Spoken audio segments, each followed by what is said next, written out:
বন্ধুরা আপনাদের বলছি আজকের অন্তত এই ভিডিওটা আপনারা স্কিপ করবেন না, কারণ এই ভিডিওতে ইনফরমেশন ফুল অনেক কিছু রয়েছে। তো সম্পূর্ণ ধৈর্য সহকারে আপনারা ভিডিওটি দেখুন। এরপর আপনারা যদি কোনো কিছু না বুঝে থাকেন তাহলে অবশ্যই ভিডিওর নিচে কমেন্ট বক্সে আমাকে কমেন্ট করে জানাবেন।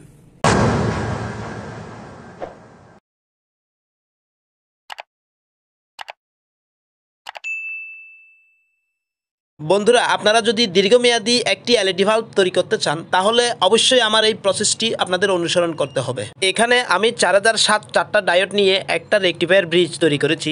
রেকটিফায়ার ব্রিজের নেগেটিভ এবং পজিটিভের মধ্যে আমি একটা 1 মেগ রেজিস্টর লাগিয়েছি। এখানে আপনারা ফিল্টারিংয়ের জন্য ক্যাপাসিটর ব্যবহার করতে পারেন। জাস্ট বোঝানোর জন্য আমি একটা কনভার্টার সার্কিট তৈরি করেছি, চাইলে ড্রাইভার সার্কিটও ব্যবহার করতে পারেন। বন্ধুরা, এখন বিষয়টা কিন্তু ড্রাইভার সার্কিট নয়, বিষয়টা হচ্ছে আমি যে 10টা এলইডি নিয়েছি এই 10টা এলইডি আমি কিভাবে জ্বালাবো, এটার জন্য আমাকে সঠিক ভোল্টেজটা নির্ণয় করে প্রোভাইড করতে হবে, তাহলেই কিন্তু যে কোনো এলইডি আমরা দীর্ঘমেয়াদী জ্বালাতে পারবো। তো আসুন কিভাবে আমরা এলইডির সঠিক ভোল্টেজটা নির্ণয় করি সেই প্রসেসটা আমি এই ভিডিওতে দেখিয়ে দিই। এই 10টা এলইডিকে আমি সিরিজ আকারে কানেকশন করেছি। আমরা জানি যে প্রত্যেকটা এলইডির ভোল্টেজ হচ্ছে 3.3 ভোল্ট এবং ওয়াট হচ্ছে 1.8 ওয়াট, অর্থাৎ 10টা এলইডির টোটাল ওয়াট হচ্ছে 18 ওয়াট এবং ভোল্টেজ হচ্ছে 33 ভোল্ট। বন্ধুরা, এখানে খেয়াল করুন, আমাদের লাইন ভোল্টেজ হচ্ছে 220 ভোল্ট। এখন আমরা যদি 220 ভোল্ট সরাসরি এই এলইডিগুলোতে প্রোভাইড করি তাহলে আমাদের এলইডিগুলি থাকবে না, জ্বলে যাবে। তো এই জন্য আমাদের ভোল্টেজ ড্রপ করার রেজিস্ট্যান্সের মান বের করতে হবে। তো এই রেজিস্ট্যান্সের মানটা কিভাবে বের করবেন সেটা আমি আপনাদের দেখিয়ে দিচ্ছি।